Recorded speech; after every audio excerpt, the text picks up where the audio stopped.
folks. Well, I think we're still working on the intro music. I kind of feel like, if elevator music was trying to also be played in the world's most uncomfortable and awkward spa, that's what it would be. But anyways, let's start off with this. The previous administration, we looked like fools. Not anymore. President Trump has reestablished American leadership. The F-47 is part of it. And Mr. President, thank you for having the courage to do it and leading the way for all our warfighters. Leading the way for all the warfighters. So if you're just listening to the audio, that was the voice of Pete Hegseth, the new Secretary of Defense, the DUI hire that we're all dealing with. He was talking about how the Biden administration was a total joke. And that was, of course, before the Signalgate story, our prime story for this evening, broke. We have a lot to talk about. We're going to talk about Signalgate, what consequences this will have for the administration, the campaign against Yemen, and Trump's wider plan for the Middle East. This is like the biggest scandal in years, and it's just getting started. Hello and welcome to State of Play on Mint Press News, your weekly Monday or Tuesday. We pushed it back to Tuesday because we wanted the story to develop a little bit more news stream where we discuss all the insanity that happened over the weekend. Because if you haven't been paying attention to the past 500 days, more than 500 days, it's where most of the clownish insanity goes down, and the administration spends the rest of the week doing damage control. And this weekend was a doozy. The press is already calling it Signalgate, harkening back to the infamous political scandal in 1972 under Nixon administration called Watergate, in case you weren't tracking American political history. On Monday, yesterday, March 24th, The Atlantic broke the story that journalist Jeffery Goldberg had been added to a Signal group chat with U.S. national security leaders discussing impending war plans for aerial combat operations against Houthi leadership in mid-March of this year. Classified information was discussed on an open source civilian messaging application. And while Signal is used by military leaders around the world, according to Signal's CEO, it is against the Pentagon's operational security protocols. And actually, we got a copy of these security protocols from NPR. They're unclassified, and they were sent out to everybody in the Pentagon being like, hey, Signal's compromised by Russian hacker groups, so let's not use it. And they were all using it. So using a Signal chat group to share highly classified information and accidentally including a reporter. I personally believe it was an accident. I'll explain my reasoning behind it, but you're free to disagree with me, and maybe we'll hash it out in the live Q&A section at the end of this. So again, accidentally including a reporter on the discussion could raise the possibility of violation of federal laws such as the Espionage Act. Let's be honest, though, there will be no accountability and they won't be tried. It can be a crime to mishandle, and here's the thing, misuse or abuse classified information, though it is unclear whether such provisions have been breached in this case. There's going to be an investigation probably. However, the salient point here is that they were using an app with disappearing messages, okay? A feature not available on secure governmental messaging systems where accountability is a priority. So the military, the government, and Wall Street, and the bodies that oversee and regulate and investigate them don't like disappearing messages because it's hard to look for fraud, accountability, deception, and all that. So join us tonight on State of Play to do a deep dive into this budding scandal and what it means for both the administration and, again, for Yemen and Gaza and the wider West Asian region. So I just want to say this for now, as someone who once held a top secret security clearance in special operations. If I had accidentally leaked classified information on a civilian messaging app to a journalist, no matter the circumstances, no matter if I was just incompetent and it was a complete accident, I'd have been fired and subjected to a military tribunal. That's a given. Dishonorably discharged at best and thrown into military prison at worst, which is the more likely scenario. But of course, there will be no accountability, which is one of the primary reasons to use a non-government messaging service in the first place. Also for convenience, which is precisely why Hillary Clinton used her own private email server when she was Secretary of State. We'll get into that later. The hypocrisy, the rank incompetence, and a lack of accountability. Washington as usual. This is just a particularly embarrassing scandal. Also, increased militarism, sending another aircraft carrier strike group to the Middle East. Also, potentially sending U.S. troops to Israel in order to train the IDF in explosive ordnance disposal, i.e. to clear out all the bombs in Gaza. I've heard that from multiple sources, but we're still waiting on confirmation. So just saying that could be in the mix. If you see a headline in the coming days about U.S. troops deploying to Israel, don't freak out yet. We're still a long ways off from them being a combat role or even going into Gaza. But before we get into problematic journalists, sleazy politicians, warmongers, and a grifting media apparatus, I wanted to take a minute to recognize the passing of Hossam Shabat, a journalist who worked for Al Jazeera Mubasher, who was killed in northern Gaza on Monday, March 24th, yesterday. Witnesses told the network that his car was targeted in the eastern part of Beit Lahia, and that is not being reported by the media, but it is all over social. And if you don't know who he is or was, yes, Hossam Shabat, 23-year-old journalist from Gaza, was threatened by Israeli forces to stop reporting on their activities in northern Gaza and delete his published work. And today, March 24th, again, yesterday, he was killed in a direct targeted strike. He had a following, and he wrote things such as, I'm going to read one of his posts. I couldn't pull it up because I couldn't find it on X, but I could find it on Instagram. Give me 1 second, looking for... Sorry, y'all. Yeah, so it's been one of the big stories. He was also affiliated with Drop Site News. And just to read one of the things he wrote, it's probably pretty profound. Quote, the biggest problem is not Western journalists being unable to enter, i.e. the Gaza Strip, but the fact that Western media doesn't respect and value Palestinian journalists. My colleagues and I risk our lives every day to report on this genocide. No one knows Gaza like we do, and no one understands the complexity of the situation like we do. If you care about what's happening in Gaza, you should amplify Palestinian voices. We don't need Western journalists to tell our stories. We're capable of telling and reporting on our own. Yeah, and that's precisely why they've been targeting over 200 journalists. It's precisely because, well, they don't want even Western journalists growing a conscience or a spine and reporting on those same stories. So we recognize his passing, and it's just another drop in the atrocity bucket that we will document and not forget. So Israel also just shelled a UN compound in Gaza last week, and in response, the UN is now reducing its presence in the Strip. Has taken the difficult... So this is Stefan Dujarric, United Nations spokesperson, and he is discussing the bombing of the UN compound. Excuse me, it was apparently a tank shelling of the compound. The General has taken the difficult decision to reduce the United Nations footprint in Gaza, even as humanitarian needs soar and our concern over the protection of civilians intensifies.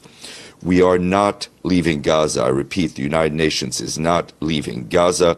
Based on the information that is currently available, the strikes hitting a UN compound in Deir al-Bala on March 19th were caused by an Israeli tank shell.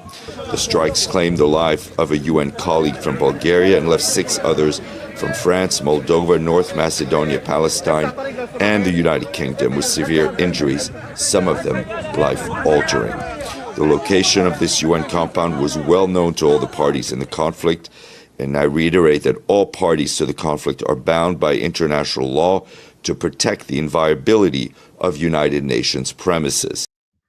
But we all know that that international law is now done in the post-October 7th era. Israel has, as a matter of state policy, made it a targeting priority to hit hospitals. In fact, a doctor that was just on a number of major news outlets, Western doctor, who said that over 100,000 children had been killed, which, we all believe, because Trump keeps saying that there's 1.9 million Palestinians in Gaza. So where did the other 300,000 go. It's because he's been briefed on the current population count. That's what we think. And also a lot of revered medical journals of long standing and peer reviewed have published articles about how, based off crude casualty counts, yes, that's consistent with what you'd see with this kind of ordinance dropped and this population density. So as we're seeing now, I don't know if you guys remember 2015 under Obama, the United States bombed a Doctors Without Borders hospital in the Kunduz province in Afghanistan. It was a massive scandal. It dominated the news cycle for weeks. And now we have reports that a hospital in Sana'a in Yemen has been bombed twice. And now bombing hospitals, which used to be a huge deal, even back during the global war on terror under Obama, in 2015, now it's just not even making the news. So I said this at the beginning in November of 2003. Now that this has happened, now that they destroyed Al Shifa Hospital, it's forever normalized. Bombing a hospital will never be a news story again in the mainstream media. So that's what we're looking at now. But anyways, moving on. Also, in terms of Israeli aggression, 4 killed in Israeli strikes in Syria. IDF says terrorists shot at troops. As you know, they've expanded their buffer zone into southern Syria past their traditional occupation of the Golan. And the Israeli military claims it retaliated with artillery fire after armed militants attacked them in a village in southern Syria. According to local media, at least 10 were wounded in the Israeli attack that included tanks and aircraft. In the Koyiya village in Daraa region in southern Syria, which has always had clashes with the IDF, according to Syrian media outlets. More people, including a woman, were reported wounded. According to Haaretz, quote, sources who spoke with Syrian media said that many of the village residents left for nearby villages due to ongoing IDF attacks, with many residents fearing an Israeli invasion of Koyiya. Sorry if I'm butchering the pronunciation, guys. Continuing the quote, Jordan's Ministry of Foreign Affairs condemned the IDF's activity in Syria, calling it a flagrant violation of international law, a serious violation of Syria's sovereignty and unity, and a dangerous escalation that will only lead to more clashes and tensions in the region, unquote. And according to some pro-Syrian government reporting, I mentioned that here simply because I'd be surprised if the Syrian government, the current Syrian government, actually did anything substantive to resist Israeli encroachment. And we know that Jolani or al-Shara or whatever you want to call him has made a statement asking the international community to condemn Israeli actions in Syria. But beyond that, you're not going to see anything more. I'd be surprised if you did. Be very happy to be wrong. So men from Daraa took matters into their own hands. And here's a video of the funeral service. I will transliterate. The people of Koya village bury their dead after they were targeted by Israeli occupation forces. This morning in Koya village, where the occupation tried to break into the city and its valley, as we can see, the funeral of 2 martyrs in the town of Koya in the Yarmouk Basin, West Daraa. Funeral is being carried out in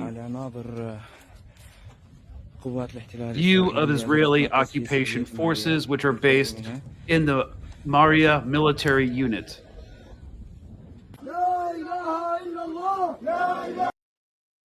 So now the violence is spreading to, and it has, I mean, there have been Syrian civilians killed in Israeli airstrikes as well. But now it's kind of flaring up. It seems like Israeli aggression has been empowered, as we saw last week with the resumption of airstrikes on Yemen, and it's only going to get worse. We are downhill with no brakes. However, this new development with the Signalgate is interesting, and we're going to wait to see if it has any impact on U.S. foreign policy. I doubt it, but we still have to talk about why it's important. And what they said in the Signal chat, we're going to look at some of the dialogue and kind of analyze it. And we can kind of grab some policy and make some policy determinations, especially with Yemen, based off it. What I will posit right now in my argument is that there will be no invasion of Yemen. They'll just intensify airstrikes. And they will attempt to, quote, reestablish freedom of navigation because they know that invading Yemen right now is not an option. Sorry, my printer's like turning on for some reason. Hang on, hit the power button.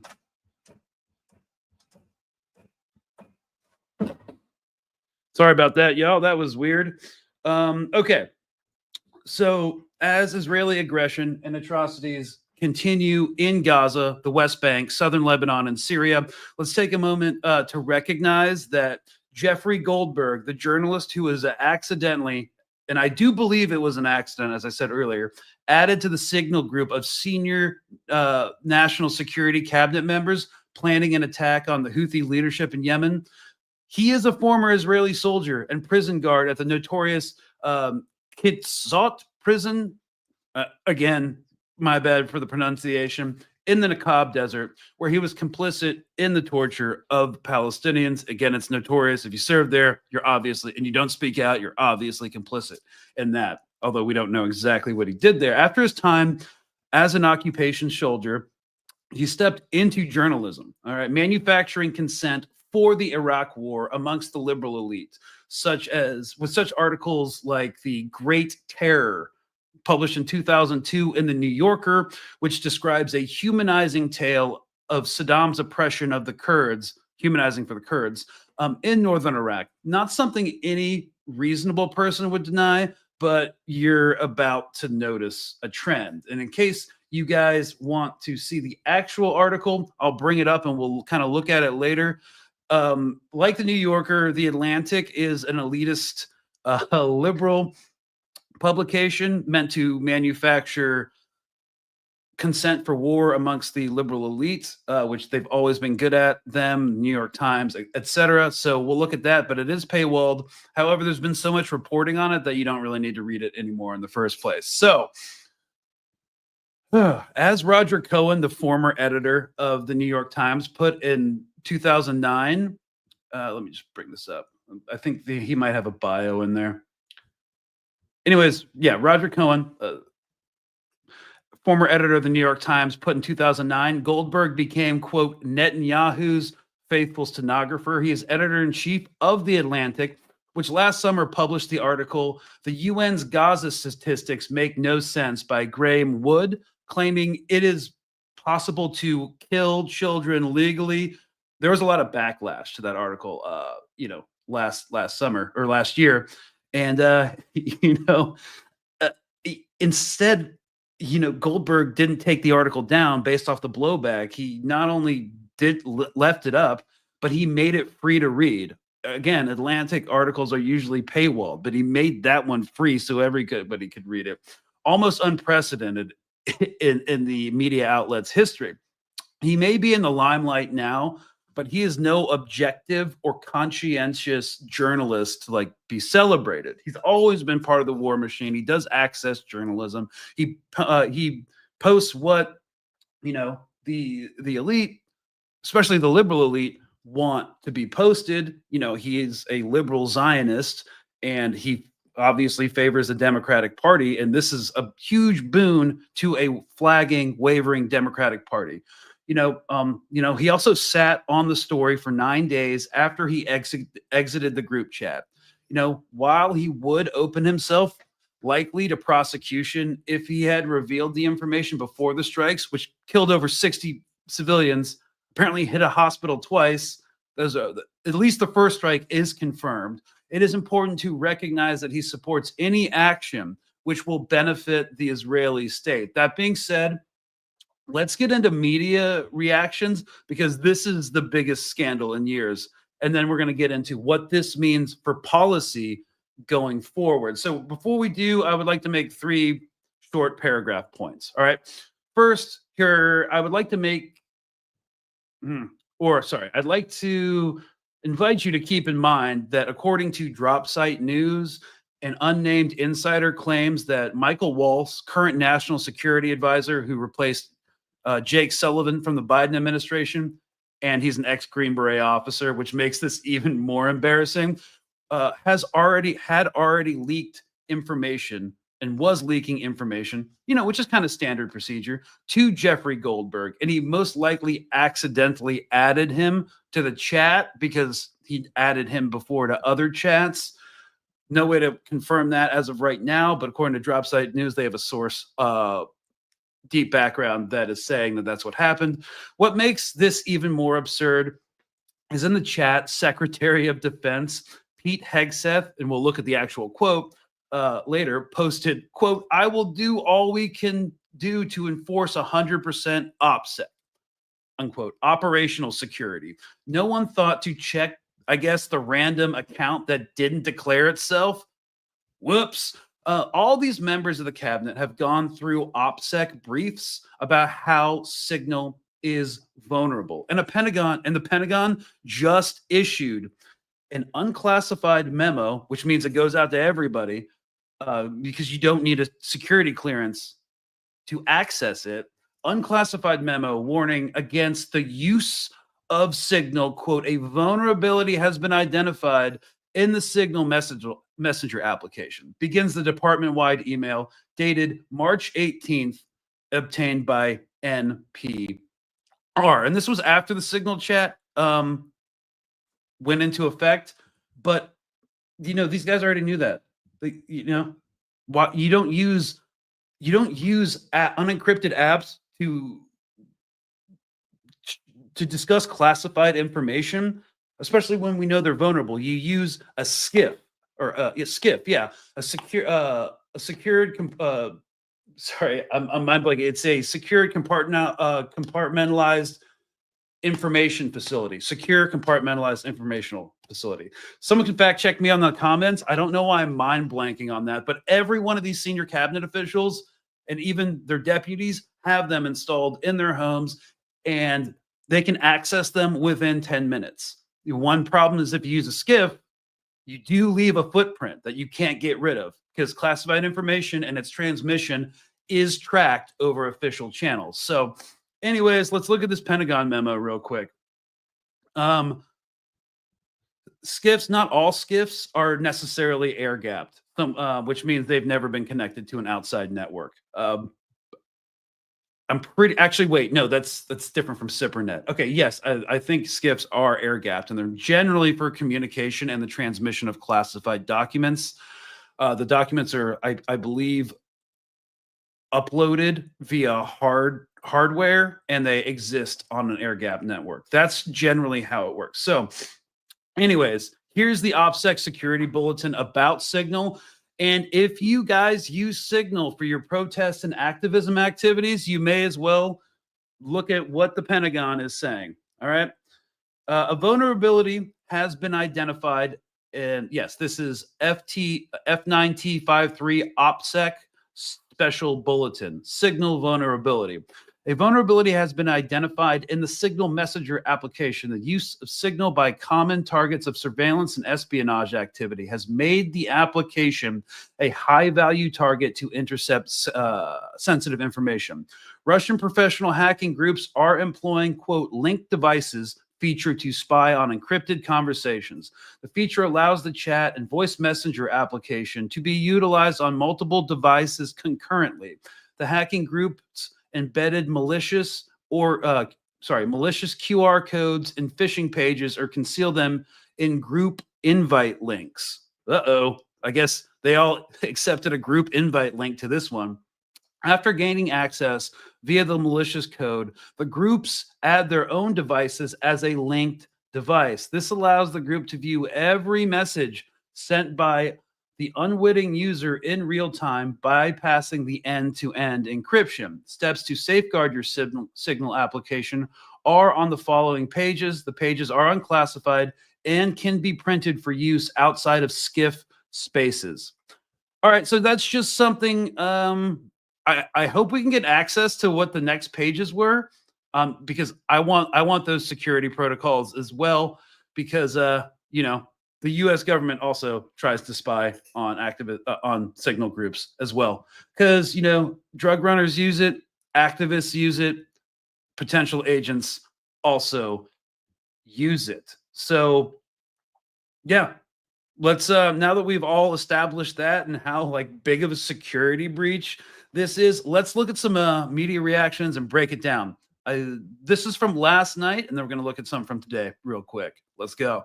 To the White House now, where So if you're just listening to the audio, this is CBS News 24/7. This is from Saturdays at 7 a.m. East. Oh, okay. Yeah, Saturday night. President Trump just held a meeting with his cabinet this afternoon. Also in attendance, Department of Government Efficiency head Elon Musk. This comes as concerns grow after a journalist was included in a group chat regarding attacks on Houthi rebels in Yemen. President Trump commented on it during a meeting with Louisiana's governor today. Take a listen. Mr. President, your reaction to the story in The Atlantic that said that some of your top cabinet officials and aides had been discussing very sensitive material through Signal and included an Atlantic reporter for that. What is your response to that? I don't know anything about it. I'm not a big fan of The Atlantic. To me, it's a magazine that's going out of business. I think it's not much of a magazine, but I know nothing about it. You're saying I have no idea what my cabinet members are doing. that they had what? They were using Signal to coordinate on sensitive materials and Having to do with what? Having to do with what? What were they talking about? with the Houthis. The Houthis? You mean the attack on the Houthis? Well, it couldn't have been very effective because the attack was very effective. I can tell you that. I don't know anything about it. You're telling me about it for the first time. CBS News White House reporter Olivia. And real quick, I do want to talk about these attacks on the Houthis and them being really effective. We have spent, because of the Houthis, a ship hasn't been hit. A ship is probably not going to be hit by the Houthis, but what they have done is they've shut down shipping in the face of continual airstrikes, and they have cost the U.S. military over $1 billion in intercept missiles. The Intercept reported that, I believe. Over $1 billion, and we've expended more air defense missiles since the Houthis started shooting into the Red Sea than we have in the past 30 years, since the Gulf War. So, yeah. Rinaldi joins us now. Olivia, do you know how that journalist got included in this really sensitive group chat? Well, Liz, what a shocking report from The Atlantic today, sending ricochets around Washington that Jeffery Goldberg, the editor-in-chief of The Atlantic, appears to have been accidentally included on a group chat with a lot of heavy hitters, including the Secretary of State, Secretary of Defense, National Security Advisor, the Vice President, Trump's Chief of Staff, on very sensitive plans to attack Houthi rebels in Yemen over the weekend. Now, this report was published today. Jeffery Goldberg was talking about exactly what transpired in that group chat, which was before the strikes happened, where we saw some conversation between the Vice President and the Secretary of Defense, Pete Hegseth, over whether or not they should postpone the strikes for a month or so. Also quite notable in that group chat, the Vice President appeared to criticize Trump and the administration, saying that there were some inconsistencies in the messaging around Europe, quoting from the piece now, which allegedly shows what the Vice President had said during that group chat. The Vice President said, quote, "I'm not sure the President is aware how inconsistent his message is on Europe. This is with his message on Europe right now." He says there's a further risk that we see a moderate to severe spike in oil prices as a result of these strikes. Now, we are hearing from the spokesperson of the National Security Council, who appears to confirm that these texts are authentic. In a statement to CBS News, he said, "At this time, the message thread that was reported appears to be authentic, and we are reviewing how an inadvertent number was added to the chain." He also said the thread is a demonstration of deep and thoughtful policy coordination between senior officials, putting a little bit of spin on there. A little bit of spin. Look, we just had the biggest information breach scandal since even before Hillary's emails, which every one of these people was freaking out about, right? But yeah, it's just a really good demonstration of national security officials working together to accomplish the mission. So their kind of messaging is in free fall. I should also mention, before we move on, that according to Jeff Goldberg, who is, as much as he is a liberal Zionist, he is reliable in this case, that they did put classified information on there. They put strike times, strike packages, the equipment being used, when it was going to exactly happen, and what the targets were. He didn't publish that information because he didn't want to go to jail, but he says it was on there. So we'll have to keep that in mind. Also in attendance, Department of Government Efficiency head Elon Musk. This comes. Oh, sorry. I accidentally replayed that. So messaging's not great. They're kind of in free fall right now. This is incredible ineptitude, and we're going to see a suffering of military morale and military actions since then. This is Pete Hegseth's response. He is the one who allegedly, most likely, but still allegedly, posted classified information about the strike packages against the Houthis in the Signal chat. Can you share how your information about war plans against the Houthis in Yemen was shared with a journalist in the Atlantic? And were those details classified? You're talking about a deceitful and highly discredited so-called journalist who's... I mean, he's not, even though he's a warmonger and a propagandist, he's not a discredited or small-time journalist. That's insane. Made a profession of peddling hoaxes time and time again, to include the hoaxes of Russia, or the fine people on both sides hoax, or suckers and losers hoax. So this is the guy that peddles in garbage. This is what he does. I would love to comment on the Houthi campaign because of the skill and courage of our troops. I've monitored it very closely from the beginning.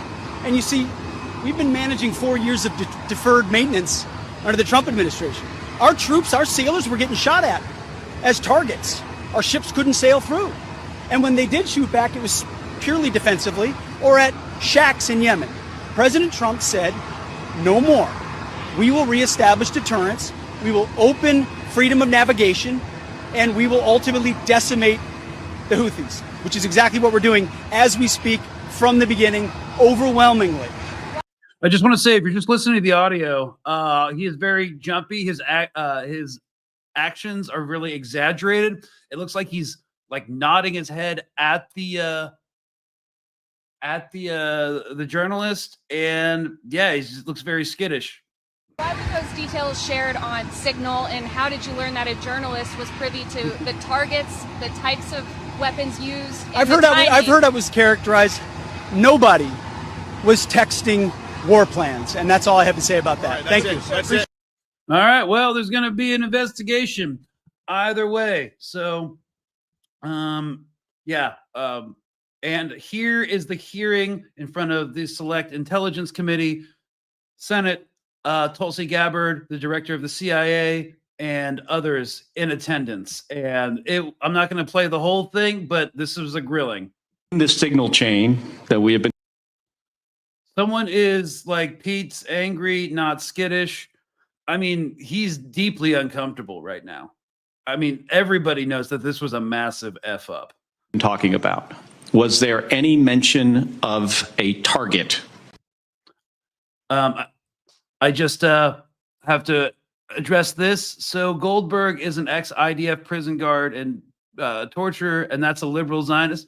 Yeah, liberals can be just as big of war hawks as the far-right extremist conservatives, you know, and especially when you're in an indoctrinated military system, you know, I definitely see it happening. I know people who voted for Obama who consider themselves liberals and believe in, you know, women's rights and LGBTQ plus people do interrogations of Al-Qaeda, Taliban, quote unquote suspects, and they were pretty brutal. So I definitely believe that's possible.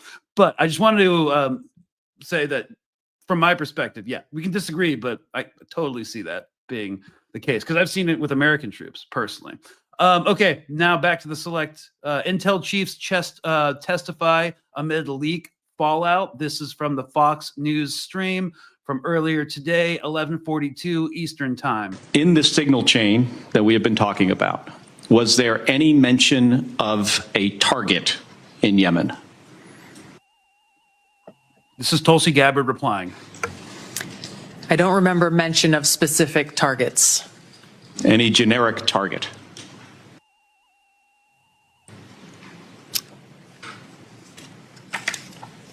She has mastered the this is just commentary, unprofessional commentary, but she has mastered the look of hand caught in the cookie jar. I believe there was discussion around targets in general. Mr. Ratcliffe. I think that's consistent with my recollection. Again, I don't have access to that. But Was there any mention, Ms. Gabbard, of a weapon or weapons system? I don't recall specific weapons systems being named. So these are really pointed questions because this is the most classified aspect. Like operations themselves aren't necessarily classified. How classification works, it's mostly like exact times, exact methods and weapons used. General stuff isn't as classified as specific. So the more specific it gets, the more classified it is. So this is why this Democratic senator is asking these really pointed questions. He's also a veteran as well. I'm not talking about specific, any weapon or weapon system. I don't recall specific names of systems or weapons being used. It was the dog. Someone says, yeah. So that's what we're looking at. Now let's look at what was actually said in the article and spend the last portion of this. Now that we've kind of like set it up, how big of a catastrophe this is, how seriously people take this, except for Fox News. After we play this Fox News defense of it, just because we like to look at the other media landscapes here on Mint Press News, we're going to get into the actual article itself. So this is Fox Start a News group host, text. Waters. He's like one of the most prominent Fox News hosts, and yeah, it's bad. Their defense of the indefensible is kind of crazy. Did you ever try to start a group text? You're adding people and you accidentally add the wrong person. All of a sudden, your Aunt Mary knows all your raunchy plans for the bachelor party. Yeah, boys will be boys. This is the party of family values, by the way. And he thinks this is going to resonate with his audience. Well, that kind of happened today with the Trump administration. Mike Waltz was putting together a group chat on Signal, an encrypted app, with the Secretary of Defense, the VP, and a bunch of other national security officials to collaborate on whether to strike Iranian proxies in Yemen who keep firing missiles and shutting down shipping. Well, National Security Advisor Mike Waltz accidentally added a reporter to the group text, and not a good reporter. Jeffery Goldberg from The Atlantic, one of the biggest hoax artists around. Well, he heard some things he probably shouldn't have, but I mean, he's not wrong when he says he was doing a like hoaxes in terms of like atrocity propaganda, the same hoaxes that Fox News was doing, by the way. Could have been a wee bit of a security breach, but it's not like they homebrewed a server and then bleached it or kept classified documents in their garages next to their Corvette. No, they just kept classified documents at Mar-a-Lago in the bathroom like Trump was charged for. I'm sure it won't happen again.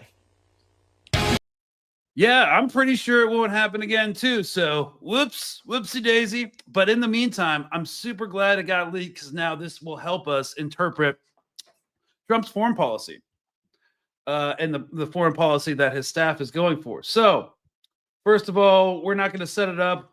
We're just going to go straight into the dialogue of this texting. So, here we go. So the Vance, this is gonna deal with Europe first. So the Vance Associated account goes on to make a noteworthy statement, considering that the vice president has not deviated publicly from Trump's position on virtually any issue. He says, "I'm not sure the president is aware how inconsistent this is with his message on Europe right now. There's a further risk that we see a moderate to severe spike in oil prices. I'm willing to support the consensus of the team to keep these concerns to myself, but there's a strong argument for delaying this a month, that being the strike, doing the messaging work on why this matters." Because again, when the Houthi strikes, the counter Houthi strikes happened, conservative TikTok and social media exploded, being like, why are we fighting this again? This is not what we voted for. Why are we sending more money to Israel? So yes, they do have a massive messaging problem. So yeah, in the course, at 8:27, a message arrived from Pete Hegseth's account. He says, "VP, I understand your concerns and fully support you raising this with POTUS. Important considerations, most of which are tough to know how they play out. Economy, Ukraine, peace, Gaza. I think messaging is going to be tough no matter what. Yeah, because you're supposed to be the anti-war candidate, and now you're bombing Yemen. Nobody knows who the Houthis are. This is kind of dumb because they've been all over the news for the past year and a half, 2 years. Okay. Like at this point, people kind of know who they are, which is why we need to stay focused on one, why Biden failed, and two, Iran funded. Of course, that's has been their messaging since the start. This has been no different. Iranian proxies are the biggest threat to world peace. And, we need to bomb Iran because of that. Their messaging isn't going to change, but I don't think he understands that this has been their messaging the entire time. But Hegseth's message goes on to state, waiting a few weeks or a month does not fundamentally change the calculus. That's true. They've been doing bombing runs against the Houthis for how many months now, and they haven't stopped. So, okay, immediate risks on waiting, he says. One, this leaks and we look indecisive. Nope, this leaked and you guys look like idiots. Two, Israel takes action first or Gaza ceasefire falls apart, which happened right after these strikes happened, and we don't get to start on our own terms. Yes, you no longer get to start on your own terms. We can manage both. We are prepared to execute. If I have a final go or no vote, I believe we should. Hegseth continues, this is not about the Houthis. I see it as two things. One, restoring freedom of navigation, a core national interest. And of course, freedom of navigation is what we use to justify interventionist policies around the globe through our naval assets. And two, reestablish deterrence, which Biden cratered. So they think that they can bomb the Houthis into not shooting them anymore. And they think they can intimidate Iran enough to give nuclear concessions. Continuing, but we can early pause, and if we do, I will do all we can to enforce 100% OPSEC. I welcome other thoughts. Yeah, so that was kind of embarrassing. Mike Walsh, National Security Advisor, finally responds, whether it's now or several weeks from now, it will have to be the United States that reopens these shipping lanes. Per the president's request, we're working with the Department of Defense and state to determine how to compile the cost and levy them on the Europeans. Yeah, I think what they're definitely trying to go for here, and it's not stated in this text, is that they are trying to get Europe to pay for this operation in some way, because the shipping lanes through the Suez Canal affect Europe way more than the United States, but the United States is footing the bill for all these expensive maritime aerial operations. And then JD Vance responds, if you think we should do it, let's go. I just hate bailing Europe out again. The administration has argued that America's European allies benefit economically from the U.S. Navy's protection of international shipping lanes. And then finally, VP, this is Pete Hegseth going, I fully share your loathing of European freeloading. It's pathetic, but Mike is correct. We are the only ones on the planet who can do this. Nobody else even close.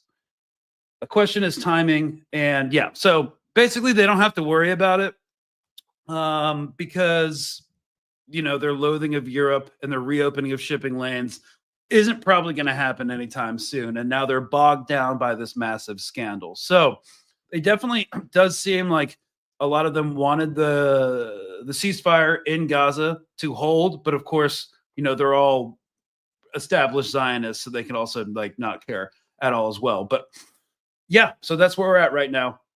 And so they don't want to bail Europe out. Europe's affected by the shipping lanes, but they want the United States to retain deterrence, that the U.S. Navy can protect shipping lanes no matter what. Therefore, we are the unipolar power. We are dominant, but it hasn't been working. The shipping lanes have been shut down. We've done more hard-hitting combat operations against the Houthis. They're still shutting ships down. We've expended over $1 billion in in air defense missiles, and now we're sending a total of 3 carrier groups to the Middle East. So the USS Carl Vinson apparently just anchored in Guam and is going to head over to Strait of Hormuz or the Gulf of Aden. And the USS Nimitz, the third carrier, is currently undergoing repairs in San Diego, last I read. And that was of this morning. And then they're going to head to the Middle East. So 3 aircraft carriers, carrier strike groups in one single body of water is insane. There is some concern that they want to saturation bomb Houthis in Yemen in order to beat them into submission.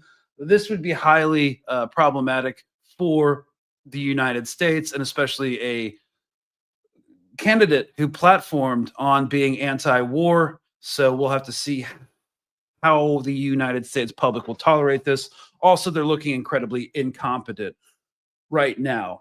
Further thing is, further military considerations with these operations is that now that they've breached operational security so badly, like I've talked to some people in the military, and I was in the military, it's really demoralizing when you have to go to seminars and take online classes about how to maintain operational security, take cyber awareness courses, especially when you have a top secret security clearance precisely so that doesn't happen, but you're mandated to do it. And if you don't do it and you mess up, you go to jail. But these guys are going to walk away scot-free, like the leading officials.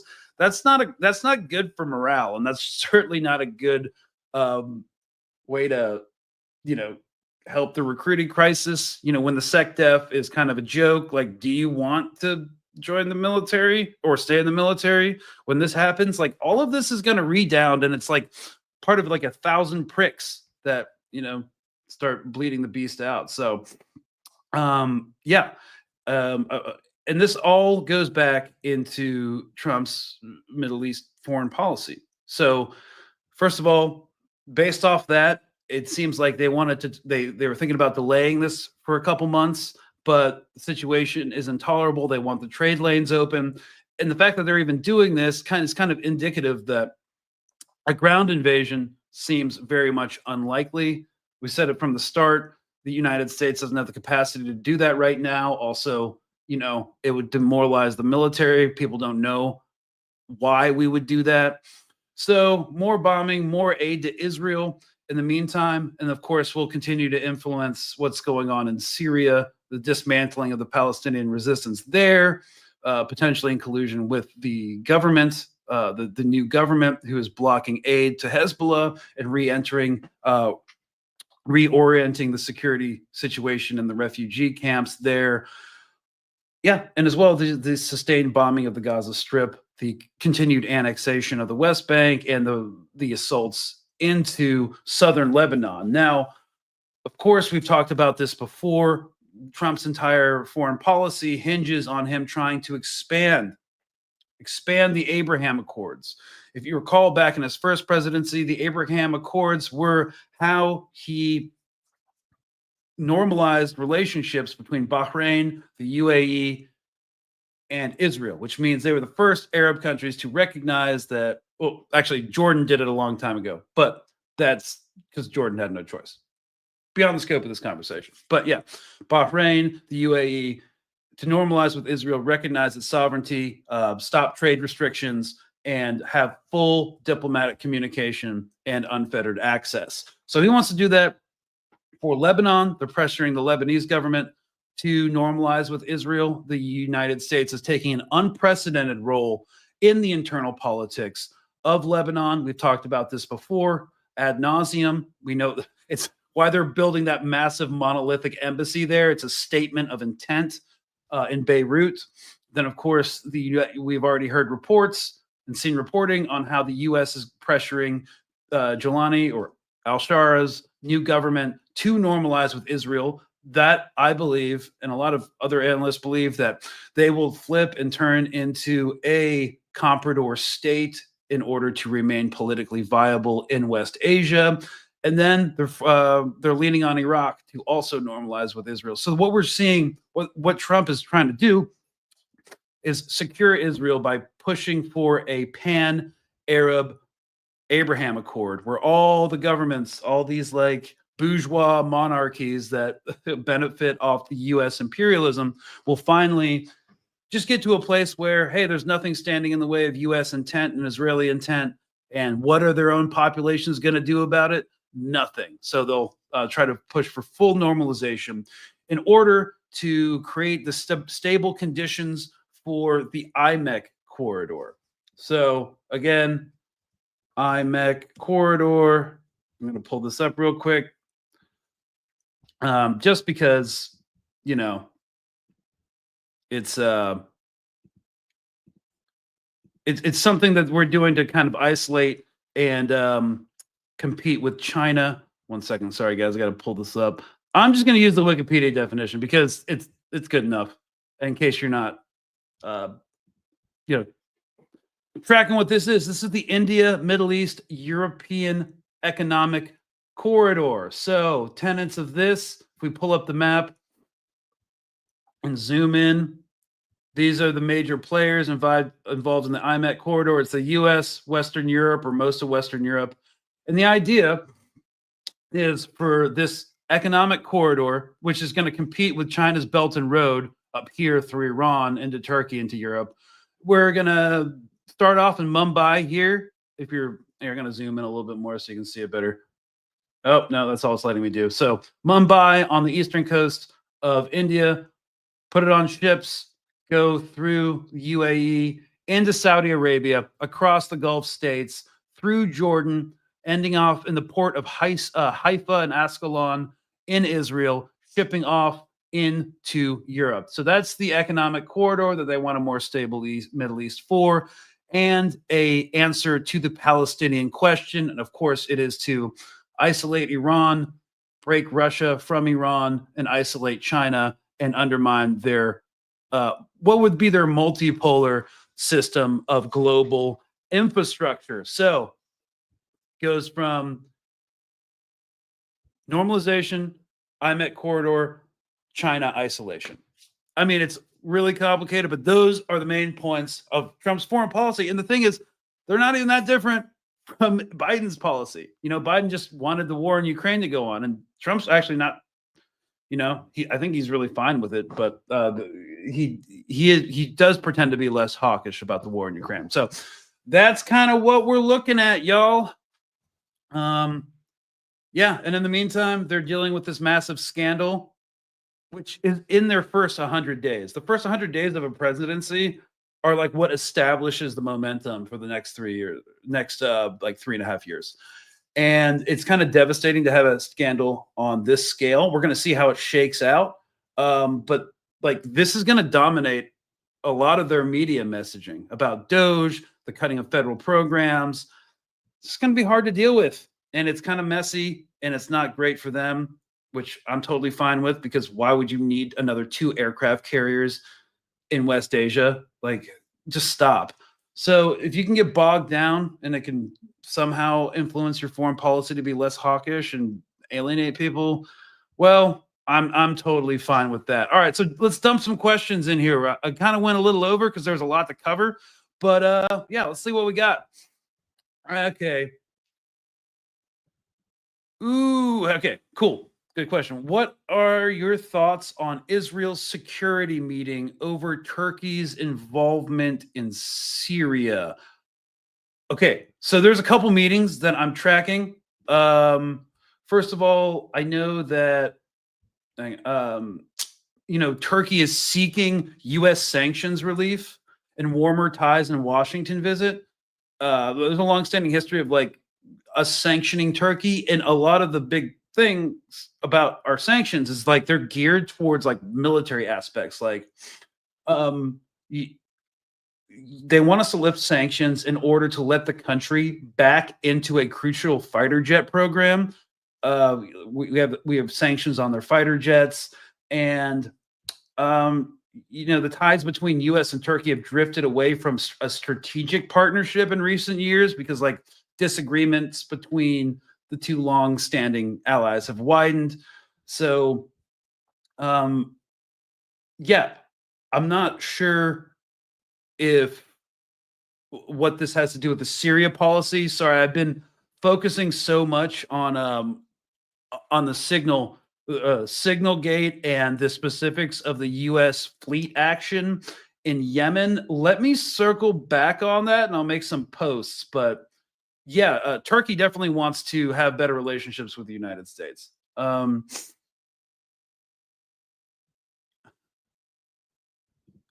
right, Clara, what happens when the second coming isn't coming because no one thinks this is any form of reality?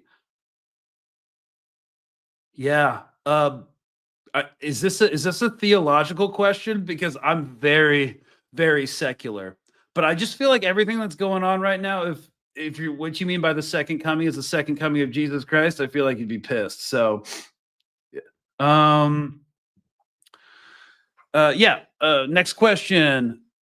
De El Sendero. Yeah, looking really rough for the resistance right now. Yeah. This is the whole thing that's difficult about talking about Syria, right?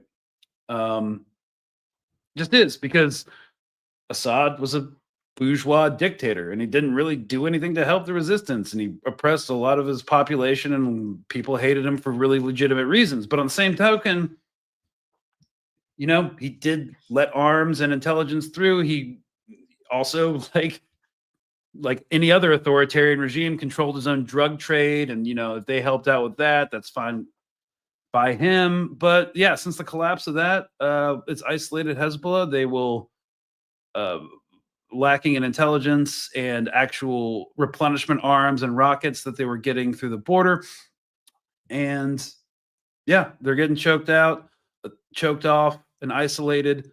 Also, the government and the people who are anti-Hezbollah in Syria are waging an information war, saying that Hezbollah came across the border a couple weeks ago, killed 3 soldiers, and are basically trying to start a war, which isn't true. They're just trying to manufacture consent for more actions against Hezbollah, so they're hurting. Yemen.